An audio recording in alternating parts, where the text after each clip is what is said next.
ರಾಜ್ಯಾದ್ಯಂತ ಇದೇ 27ರಂದು ವೀರ ಕಂಬಳ ಸಿನಿಮಾ ಬರ್ತಾ ಇದೆ. ಈ ಸಿನಿಮಾದಲ್ಲಿ ಮೊದಲ ಬಾರಿಗೆ ನಟನೆ ಮಾಡಿರುವಂತಹ ಸ್ಪೆಷಲ್ ವ್ಯಕ್ತಿ ನನ್ನ ಜೊತೆಗಿದ್ದಾರೆ. ಇವ್ರ ಬಗ್ಗೆ ಹೇಳಬೇಕು ಅಂತಂದರೆ ಕಲರ್ ಇದೆ, ವೈಟು, ಸ್ವಲ್ಪ ಹೈಟು, ಕಣ್ಗಳಲ್ಲೇ ಮಾತಾಡ್ತಾರೆ ಕ್ಯೂಟ್ ಆಗಿ. ಸೊ ಈ ಸಿನಿಮಾದ ಹೀರೋಯಿನ್ ಆಗಿರುವಂತಹ ದಿವ್ಯಾ ವಿಸ್ಮಿತಾ ಅವ್ರು ನನ್ನೊಟ್ಟಿಗಿದ್ದಾರೆ. ಹಾಯ್ ಮ್ಯಾಮ್, ಹೇಗಿದ್ದೀರಾ? ನಮಸ್ತೆ, ಚೆನ್ನಾಗಿದ್ದೀನಿ. ನೀವೆಲ್ಲ ಹೇಗಿದ್ದೀರಾ? ಸೂಪರ್ ಆಗಿದ್ದೀನಿ. ಸೊ ಎಷ್ಟು ಖುಷಿ ಆಗ್ತಾ ಇದೆ ಈ ಸಿನಿಮಾ ಮುಖಾಂತರವಾಗಿ ನೀವು ಬೆಳ್ಳಿ ಪರದೆ ಮೇಲೆ ಕಾಲಿಡ್ತಾ ಇದ್ದೀರಾ, ಚಿತ್ರರಂಗ ಕಾಲಿಡ್ತಾ ಇದ್ದೀರಾ. ಜೊತೆಗೆ ಒಂದು ಖುಷಿ ಅಂತೂ ಅಫ್ಕೋರ್ಸ್ ಇದ್ದೇ ಇರುತ್ತೆ. ಸೊ ಆ ಖುಷಿನ ವ್ಯಕ್ತಪಡಿಸ್ತೀರಾ, ಹೇಗೆ ವ್ಯಕ್ತಪಡಿಸ್ತೀರಾ ಮ್ಯಾಮ್? ನಾನು ಆ್ಯಕ್ಚುಲಾಗಿ ವರ್ಡ್ಸ್ನಲ್ಲಿ ಹೇಳೋಕ್ಕಾಗ್ತಿಲ್ಲ, ಅಷ್ಟು ಖುಷಿಯಾಗಿದೆ ನನಗೆ. ಸೊ ನಾನು ಜಸ್ಟ್ ಎಕ್ಸ್ಪ್ರೆಸ್ ಮಾಡ್ಬೋದು ಅಂತೇಳಿ ಅಷ್ಟೇ. ತುಂಬ ಖುಷಿಯಾಗಿದ್ದೀನಿ ನಾನು, ಯಾಕೆಂದರೆ ಇಂಥ ಲೆಜೆಂಡ್ರಿ ಡೈರೆಕ್ಟರ್ ಅವ್ರ ಜೊತೆ ಅವರ ಒಂದು ಮೂವಿನಲ್ಲಿ ಆ್ಯಕ್ಟ್ ಮಾಡಲಿಕ್ಕೆ ನಂಗೆ ಚಾನ್ಸ್ ಸಿಕ್ಕಿದೆ ಅಂತ ಹೇಳಿ ತುಂಬ ಖುಷಿ ಪಡ್ತಾ ಇದ್ದೀನಿ ನಾನು. ಸೊ ಇದು ಮೊದಲ ಸಿನಿಮಾ ನಿಮ್ಮದು. ಈ ಸಿನಿಮಾ ನಿಮಗೆ ಈ ಆಪರ್ಚುನಿಟಿ ಬಂದಾಗ ಎಷ್ಟು ಖುಷಿ ಆಯ್ತು? ಅಂದ್ಕೊಂಡಿದ್ರ ನನಗೆ ಈ ಥರ ಒಂದು ಸಿನಿಮಾದ ಆಪರ್ಚುನಿಟಿ ಬರುತ್ತೆ ಅಂತ? ಯಾವತ್ತಾದ್ರೂ ಅಂದರೆ ಅಫ್ಕೋರ್ಸ್ ಯಾರಿಗೇ ಆಗಲಿ ಖುಷಿ ಇದ್ದೇ ಇರುತ್ತೆ.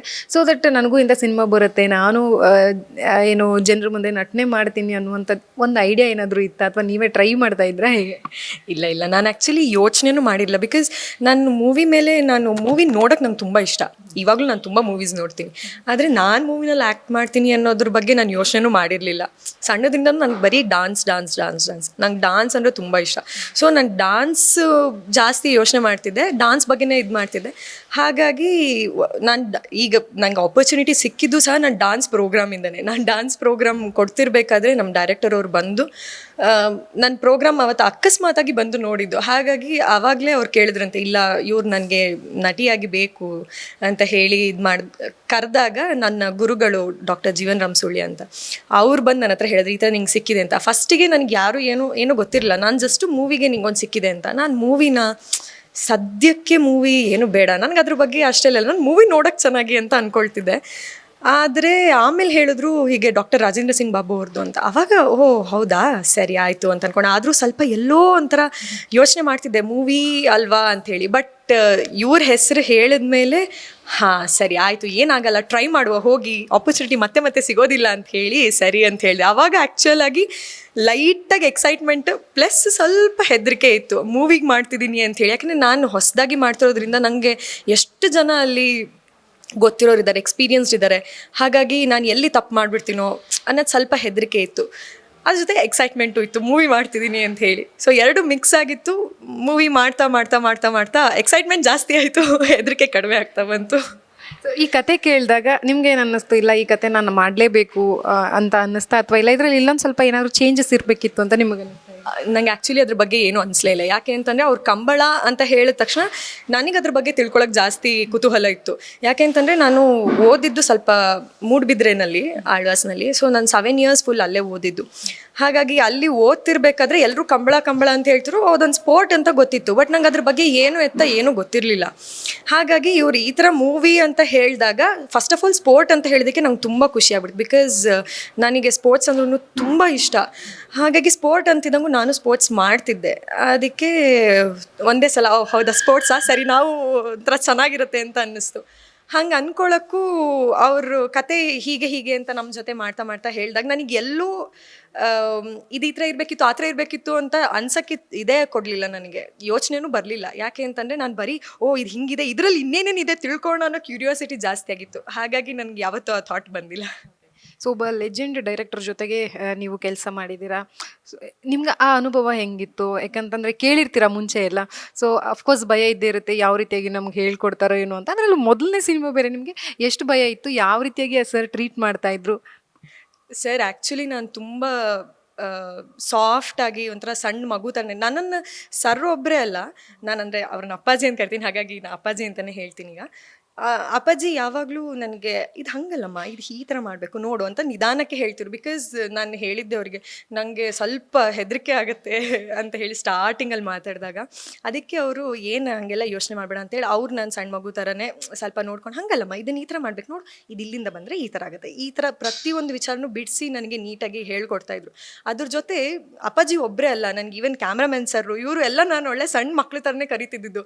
ಅಲ್ಲ ಪುಟ್ಟಕ್ಕ, ಚಿನ್ನಮ್ಮ ಹೀಗೆ ಮಾತಾಡಿಸ್ತಾ ಕಳಿಸ್ತಿದ್ದಿದ್ದು ನನ್ನನ್ನು. ಹಾಗಾಗಿ ನಾನು ತುಂಬ ಖುಷಿ ಪಟ್ಟಿದ್ದೆ. ಎಲ್ಲರೂ ನಾನು ಒಳ್ಳೆ ಸಣ್ಣ ಇದ್ರ ಥರ ನೋಡ್ಕೊಳ್ತಾ ಅಷ್ಟೇ ಚೆನ್ನಾಗಿ ಎಲ್ಲರೂ ಹೇಳ್ಕೊಡ್ತಿದ್ರು. ಹಾಗಾಗಿ ಹೆದರಿಕೆ ಇದ್ರೂ ಇಂಥ ದೊಡ್ಡ ಡೈರೆಕ್ಟರ್ ಜೊತೆ ಮಾಡ್ತೀನಿ ಅಂತ ಅಂದ್ಕೊಂಡ್ರು ನನಗೆ ಅಷ್ಟು ನಾನು ಎಕ್ಸ್ಪೆಕ್ಟ್ ಮಾಡಿದಷ್ಟೆಲ್ಲ ಹೆದರಿಕೆ ಆಗಲಿಲ್ಲ ನನಗೆ. ಯಾಕಂದರೆ ಎಲ್ಲರೂ ಅಷ್ಟು ಚೆನ್ನಾಗಿ ಹೇಳ್ಕೊಟ್ರು, ಮತ್ತು ಅಪ್ಪಾಜಿ ಅಂತೂ ತುಂಬಾ ಹೇಳ್ಕೊಟ್ಬಿಟ್ರು ನನಗೆ ಈ ಪ್ರತಿಯೊಂದು ವಿಚಾರದಲ್ಲೂ. ಅದೇ ರೀತಿ ಪ್ರತಿಯೊಬ್ಬರು ಟೀಮಲ್ಲಿ, ಅಂದರೆ ಮೂವಿ ಮಾಡೋ ಟೀಮ್ ಏನಿದೆ, ನಮ್ಮದು ಮೂವಿ ಟೀಮ್ ಏನಿದೆ, ಪ್ರತಿಯೊಬ್ಬರಿಂದನೂ ನಾನು ಏನಾದರೂ ಕಲಿತೇ ಇದ್ದೀನಿ. ಹಾಗಾಗಿ ನಾನು I guess this was a good choice for me. ಯಾಕೆಂದರೆ ಯಾವ್ದಾದ್ರು ಒಂದು ವಿಷಯದ ಬಗ್ಗೆ ಕಲಿಬೇಕು ಅಂದರೆ ನಮಗೆ ಅದ್ರ ಬಗ್ಗೆ ಆಪರ್ಚುನಿಟಿ ಸಿಗೋದು ಕಡಿಮೆ. ಹಾಗಾಗಿ ಇದರಿಂದ ನನಗೆ ತುಂಬ ಕಲಿಯೋಕ್ಕೆ ಸಿಕ್ತು ಅಂತ ಹೇಳಕ್ಕೆ ಇಷ್ಟಪಡ್ತೀನಿ. ಈಗ ತುಂಬ ಕಲಿಯೋಕ್ಕೆ ಸಿಕ್ತು ಅಂತ ಹೇಳಿದ್ರಿ, ಜೊತೆಗೆ ಏನಂತಂದ್ರೆ ನೀವು ಭರತನಾಟ್ಯ ಡ್ಯಾನ್ಸರ್.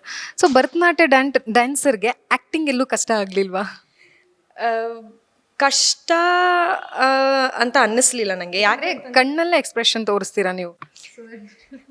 ಹೌದು, ಕಷ್ಟ ಅಂತ ಅನ್ನಿಸ್ಲಿಲ್ಲ. ಬಟ್ ನನಗೆ ಅದು ಕರೆಕ್ಟಾಗಿ ಬರುತ್ತೋ ಇಲ್ಲೋ ಅಂತ ಯೋಚನೆ ಆಗಿತ್ತು. ಯಾಕೆ ಅಂತಂದರೆ ನಾವು ಡಾನ್ಸ್ ಮಾಡ್ಬೇಕಾದ್ರೆ ನಮ್ಮ ಮುಂದೆ ಯಾರೂ ಇರಲ್ಲ. ಸೊ ನಾವು ಏನು ಮಾಡ್ತೀವಿ, ಈ ಥರ ಇದೆ, ಇಲ್ಲಿದ್ದಾರೆ ಅಂತ ಇಮ್ಯಾಜಿನ್ ಮಾಡ್ಕೊಂಡು ಮಾಡೋಕ್ಕೂ ಡೈರೆಕ್ಟಾಗಿ ಇದ್ದಾಗ ಮಾಡೋಕ್ಕೂ ತುಂಬ ವ್ಯತ್ಯಾಸ ಬರುತ್ತೆ. ಹಾಗಾಗಿ ಅಷ್ಟೆಲ್ಲ ಕಷ್ಟ ಅನಿಸಿಲ್ಲ. ಬಟ್ ನನಗೆ ಅದನ್ನು ಅರ್ಥ ಮಾಡಿಕೊಂಡು ಮಾಡೋ ಹೊತ್ತಿಗೆ ನಂಗೆ ಸ್ವಲ್ಪ ಟೈಮ್ ತೊಗೊಳ್ತು ಅಷ್ಟೇ. But it was actually fun for me. ಈಗ ನೀವು ಹೇಳಿದ್ರೆ ನನಗೆ ಡ್ಯಾನ್ಸ್ ಬರೋದಕ್ಕೆ ಕಷ್ಟ ಆಗಿಲ್ಲ ಅಂತ ಹೇಳಿ ಒಂದೆರಡು ಯಾವುದಾದ್ರೂ, ಫಾರ್ ಎಕ್ಸಾಂಪಲ್ ಈಗ ಯಾರೊಬ್ಬರು ಬಂದಿರ್ತಾರೆ ಎದುರುಗಡೆ, ಗೊತ್ತಿಲ್ಲ, ಹೊಸ ವ್ಯಕ್ತಿ, ಸೊ ಒಂದು ಇಂಪ್ರೆಷನ್ ಅಫ್ಕೋರ್ಸ್ ಎಲ್ರಿಗೂ ಹಾಗೆ ಆಗುತ್ತೆ. ಸೊ ಅದನ್ನು ಕಣ್ಣಲ್ಲೇ ತೋರಿಸ್ಬೋದಾ? ಯಾವ ಥರ ವ್ಯಕ್ತಿ ಬಗ್ಗೆ ಹೇಳ್ತೀರಾ? ಅಂದರೆ ಈಗ ಎಷ್ಟೊಂದು ಜನ ನಾವು ಕ್ಯಾರೆಕ್ಟರ್ಸ್ನ ತೊಗೊಳ್ಬೋದು. ಸೊ ನೀವೇ ಚಾಯ್ಸ್ ಮಾಡಿ, ಯಾರಾದರೂ ಓಕೆ. ನೀವೇ ಒಂದು 2 ಕ್ಯಾರೆಕ್ಟರ್ನ ಚಾಯ್ಸ್ ಮಾಡಿ ನೀವೇ ಆ್ಯಕ್ಟಿಂಗ್ ಮಾಡಿ. ಓಕೆ,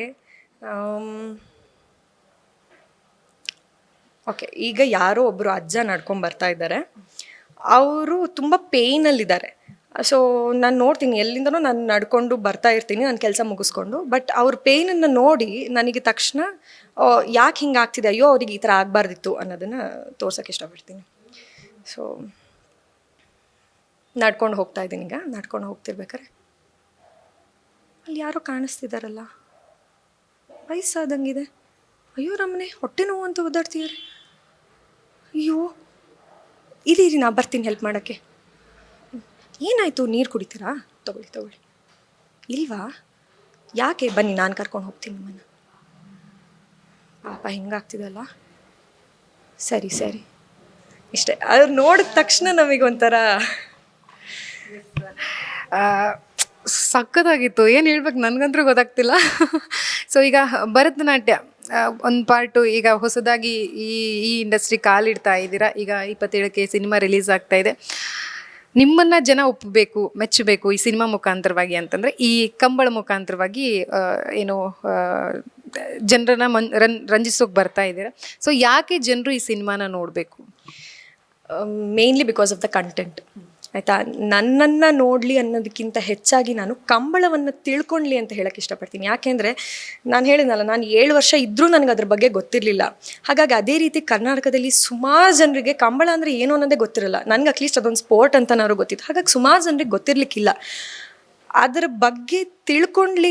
ಹಾಗಂದರೆ ಏನು ನಮ್ಮ ಸೌತ್ ಕೆನಡಾದಲ್ಲಿ ಏನಿದೆ ಕಲ್ಚರ್ ಅಥವಾ ಟ್ರೆಡಿಷನ್ ಆಗಲಿ ಯಾವುದಾದ್ರು ಏನೇನಿದೆ ಅಂತ. ಯಾಕೆಂದರೆ ನಾವು ಭಾರತದಲ್ಲಿ ಎಷ್ಟು ಥರ ಕಲ್ಚರ್ಸ್ ನೋಡ್ಬೋದು, ಎಷ್ಟು ಥರ ಟ್ರೆಡಿಷನ್ಸ್ನ ನೋಡ್ಬೋದು. ಸೊ ಪ್ರತಿಯೊಂದರ ಬಗ್ಗೆನೂ ನಾವು ಹೆಮ್ಮೆಯಿಂದ ಹೇಳ್ಕೊತೀವಿ, ನಾವು ಭಾರತೀಯರು ಅಂತ ಹೇಳ್ಕೊತೀವಿ. ಆದರೆ ಅದ್ರ ಬಗ್ಗೆ ನಮಗೆ ಎಷ್ಟು ಗೊತ್ತಿದೆ ಅಂದರೆ ನಮಗೆ ಇಷ್ಟು ಗೊತ್ತಿರಲಿಕ್ಕಿಲ್ಲ. ಸೊ ಇದೊಂದು ಒಳ್ಳೆ ಆಪರ್ಚುನಿಟಿ ಅದ್ರ ಬಗ್ಗೆ ತಿಳ್ಕೊಳ್ಳೋಕ್ಕೆ ಅಂತ ಹೇಳೋಕ್ಕೆ ಇಷ್ಟಪಡ್ತೀನಿ. ಹಾಗಾಗಿ ನೀವು ಬಂದು ಕಂಬಳವನ್ನು ನೋಡಲಿ ಅಂತ ಕೇಳ್ಕೊತೀನಿ. ಮೇಡಮ್, ಈಗ ಎಲ್ರಿಗೂ ಒಂದು ಹೊಸ ಅನುಭವ ಅನ್ನೋದು ಖಂಡಿತವಾಗಿ ಆಗೇ ಆಗುತ್ತೆ.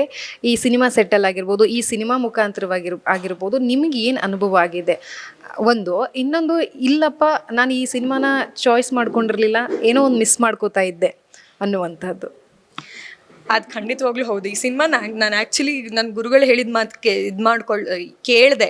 ಅಕಸ್ಮಾತ್ ಏನಾದ್ರು ಇಲ್ಲ ಅಂತ ಅಂದ್ಬಿಟ್ಟಿದ್ರೆ ಇಂಥ ಒಳ್ಳೆ ಲೆಜೆಂಡ್ರಿ ಡೈರೆಕ್ಟರ್ ಜೊತೆ ವರ್ಕ್ ಮಾಡಲಿಕ್ಕೆ, ಅದರಿಂದ ತಿಳ್ಕೊಳ್ಳೋಕ್ಕೆ ಎಷ್ಟು ಕಲ್ತಿದ್ದೀನಲ್ವಾ, ಅದು ತಿಳ್ಕೊಳ್ಳೋದೆಲ್ಲ ಚಾನ್ಸ್ ಮಿಸ್ ಆಗೋಗ್ಬಿಡ್ತು ಅಂತ ಅಂದ್ಕೊಳ್ತೀನಿ.